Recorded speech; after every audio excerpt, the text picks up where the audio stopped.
Bienvenidos al taller de formación de nuevos másters. Yo soy Saxpel y en esta oportunidad nos encontramos en la tercera sesión de los talleres. Recapitulando lo que vimos en la última sesión, conversamos sobre los tres pilares del rol y cómo a partir de ellos crearíamos un procedimiento de 5 pasos para crear las bases de tu one-shot. Tener un escenario interesante, el estilo de juego que quieres probar, crear la trama con el modelo de HO, el gancho que unirá a los personajes a la trama y finalmente escribir el objetivo principal que van a perseguir. Para esta oportunidad vas a aprender a diseñar tu propio mapa, tus retos y tus NPCs, además del clímax ideal que vas a idear para el final de tu partida. Ahora, uno puede preguntarse, pero ¿para qué diseñar todo eso si tengo internet? ¿No? Si yo escribo mapas para D&D en internet o puzzles para D&D, me van a salir un montón en internet. Es correcto.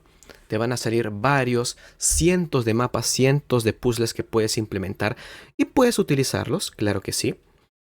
Sin embargo, siempre vas a estar supeditado a que estos mapas, estos retos, no han sido diseñados específicamente con tu aventura en mente. Específicamente los mapas. Vas a tener que hacer muchos ajustes para tu aventura y en ese caso es mejor diseñarlo desde cero. Y vas a ver que no es difícil.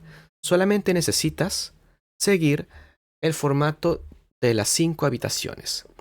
Este es un formato que básicamente nos explica que una buena dungeon o calabozo o mazmorra, como quieran decirle, es completamente funcional y útil con solo 5 habitaciones. La entrada, el puzzle, el contratiempo, el clímax y la recompensa. Ojo, en el título dice 5 Run Dungeons, pero esto no quiere decir que solamente se utiliza para calabozos. Puedes utilizarlo para distintos tipos de escenarios. Mira, la entrada o primera habitación es la primera zona que se van a encontrar tus jugadores al comienzo de la aventura. Esta entrada puede estar escondida, resguardada o tener algún mecanismo especial. A partir de aquí ya van a empezar los retos para los jugadores. Puede ser que tienen que pelear contra un guardián de la entrada o hay alguna especie de puzzle o de mecanismo que tienen que activar para que los deje pasar. En la segunda habitación, la del puzzle, aquí preséntales un reto que no se resuelva a los espadazos. ¿Para qué? Para que haya primero más variedad en tu aventura y segundo, no todos los aventureros, no todos los personajes que se crean brillan de la misma forma en un combate. Entonces, teniendo otro tipo de retos que no lo sean, te permite que estos aventureros puedan brillar de otras maneras. Muy bien. Ahora, esto es importante. Si en la habitación 1 ya les presentaste un puzzle o un mecanismo, entonces en esta para variar, preséntales un pequeño combate contra algunos minions. La habitación del contratiempo es la tercera y una de mis favoritas, vas a ver por qué. Esta habitación es utilizada para empezar a crear tensión en los jugadores sobre lo que se viene a continuación. También es conocida como la habitación de las trampas. ¿Por qué? Porque por lo general aquí van a encontrarse con alguna. Puede ser el típico techo con pinchos que empieza a descender, o quizás un tesoro falso que en realidad es un mímico, o que al tocarlo activa algún mecanismo, o puede ser ladrones que se estén haciendo pasar por rehenes. Hay diversidad de contratiempos que les puedes presentar. Todo depende de lo que tengas pensado y de tu creatividad. Luego está la habitación del clímax o el conflicto. Aquí es el apoteósico combate o reto final que has tenido preparado. Tienes que hacerlo épico. Este es el combate que más tiempo va a durar y por lo tanto tienes que hacer que sea interesante para que los jugadores se metan de lleno y estén prestando atención. Pero no solamente te sirvas de crear un gran supervillano y sus minions, tienes toda una habitación a tu disposición para que juegues con ella. Puede ser que las paredes tengan boquillas que escupen fuego, o que hay estalactitas en el techo y cada tantas rondas una de ellas cae, o quizás hay zonas en el suelo que están agrietadas y van a romperse y hacer que las personas se caigan. Como dije anteriormente, La decisión es totalmente tuya, dependiendo de lo que tengas planeado y de cuán creativo seas.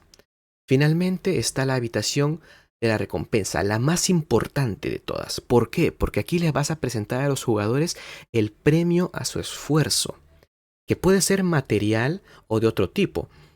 Una recompensa es una gran cantidad de oro, artefactos valiosos, alguna armadura mágica, pero también es, por ejemplo, encontrar a ese NPC que había sido secuestrado.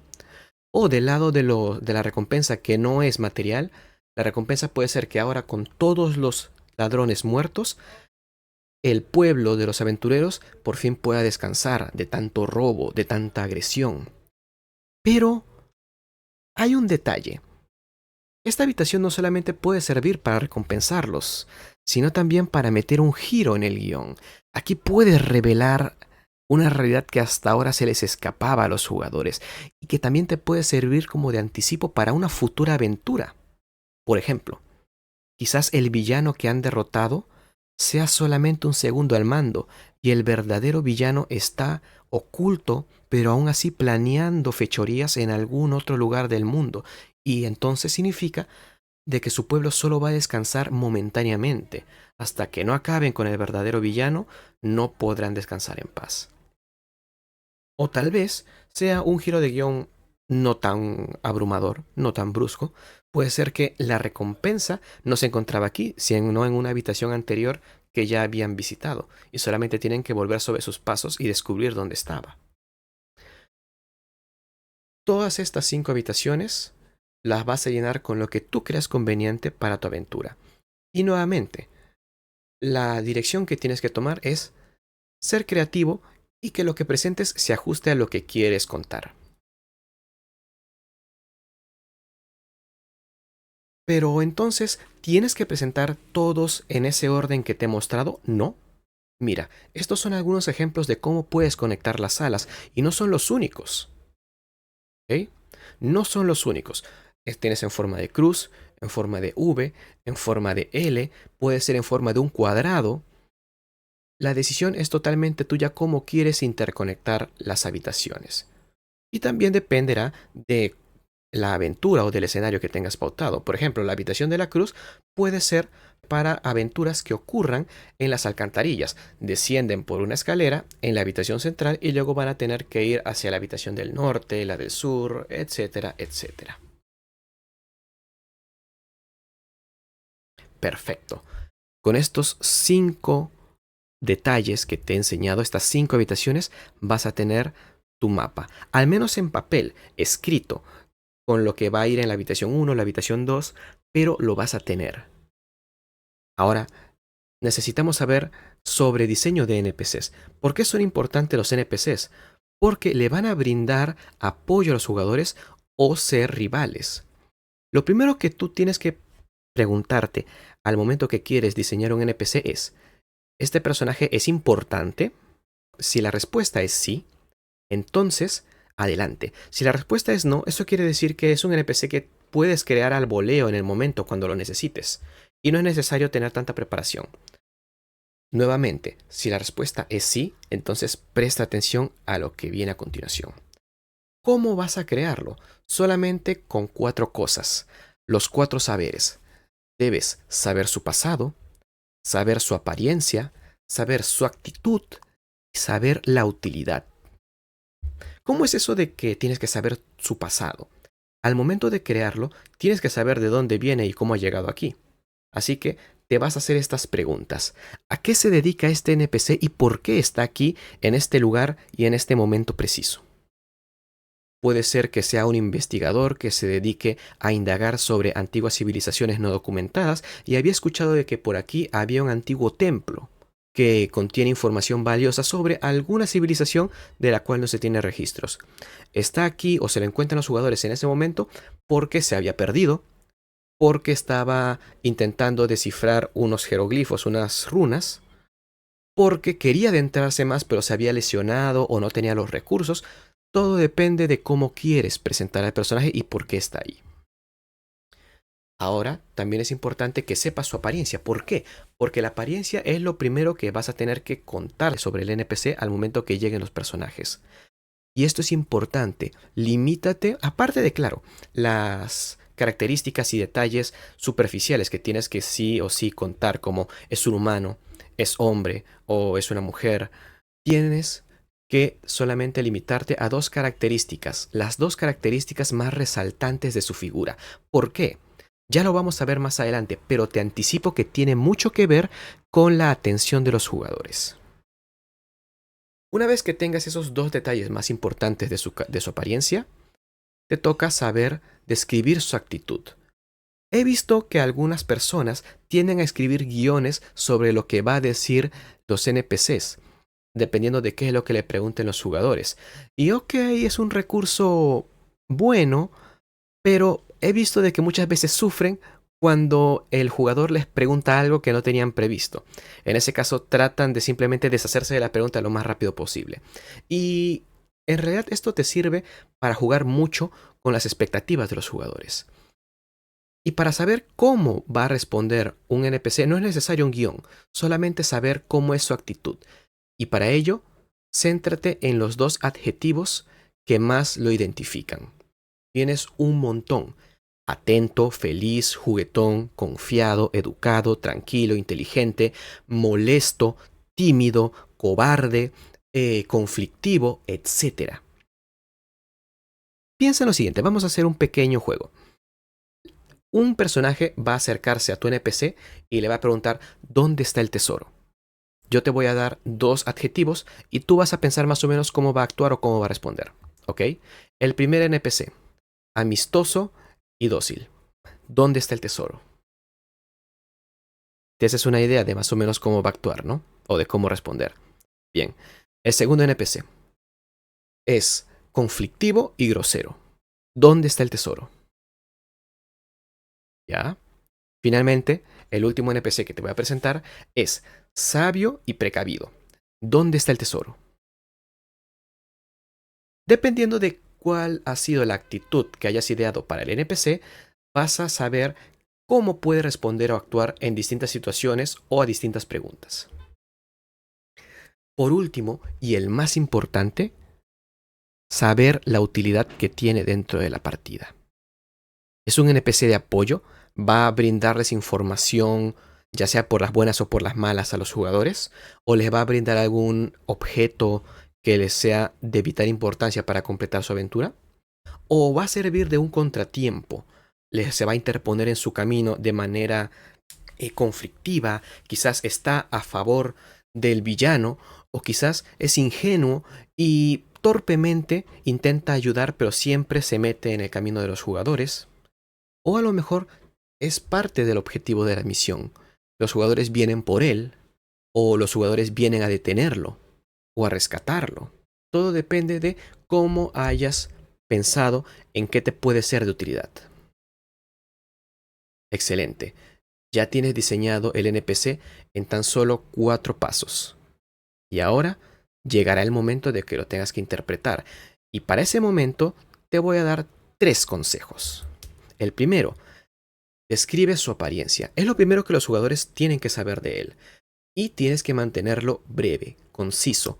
¿Por qué? Porque si empiezas a dar muchos detalles de cómo viste, cómo huele, cuál es su actitud, cómo es el color de su cabello, qué armas usa, la ropa, vas a abrumar de información a los jugadores. Y quizás el primer jugador le haya importado el primer detalle, el segundo jugador se perdió y solamente se quedó con el quinto, el tercer jugador solamente le hizo caso al tercer detalle, y al final vas a hacer que primero se distraigan y segundo, llegado el momento de que tengan que recordar algo sobre el NPC, todo el mundo no tenga una idea clara de qué NPC se están refiriendo porque no tienen las mismas características en la mente sobre el NPC. Y puede darse la situación de que se pregunten, ¿no se acuerdan del NPC que vimos en tal sitio? ¿Ese que tenía el parche? No, no me acuerdo, dice el otro del jugador, porque él no se fijó en el parche, sino se fijó en la cicatriz que tenía en el pecho.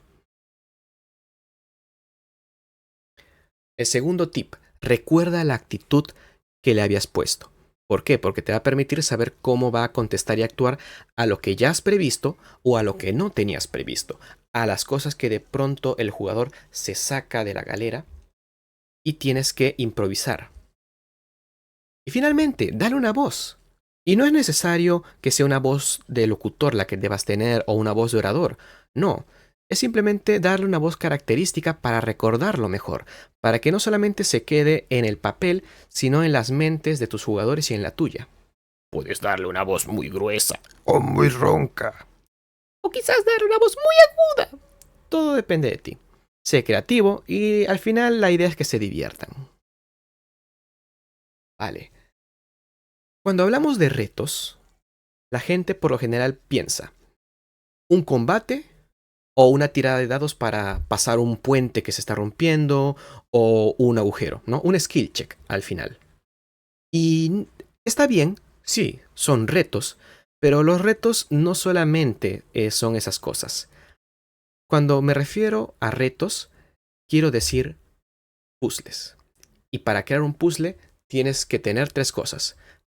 Primero, por supuesto, el puzzle que les vas a presentar. Segundo, la solución a este puzzle. Y finalmente, las pistas. ¿Cómo es esto?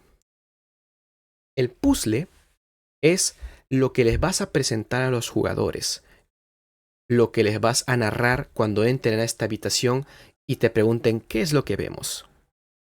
Es importante de que apuntes la descripción del puzzle. ¿Por qué?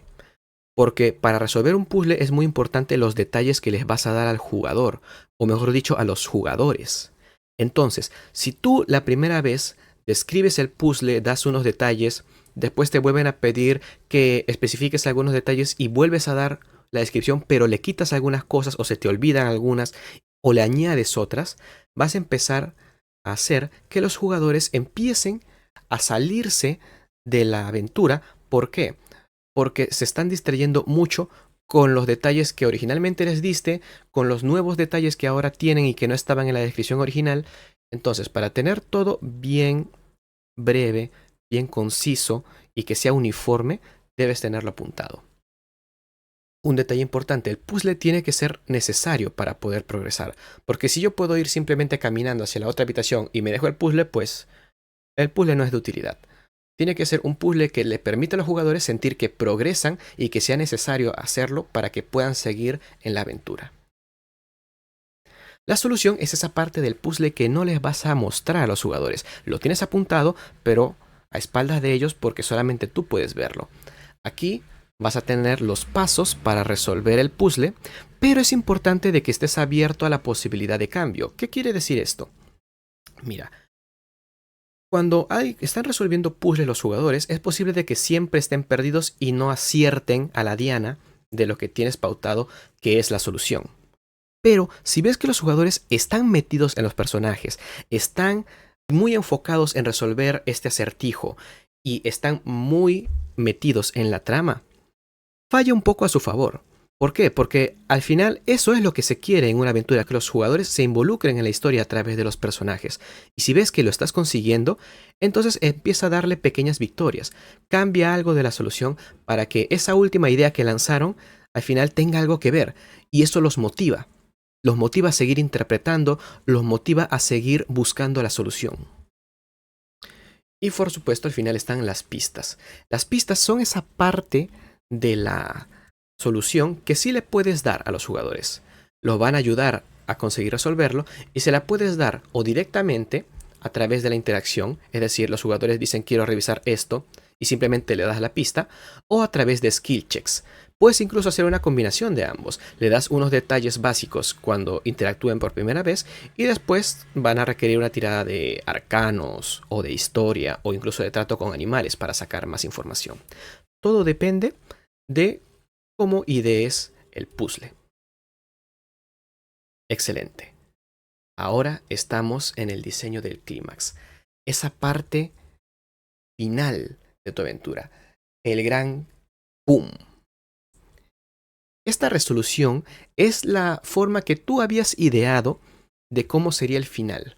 El gran combate contra el villano y la posterior búsqueda de la recompensa.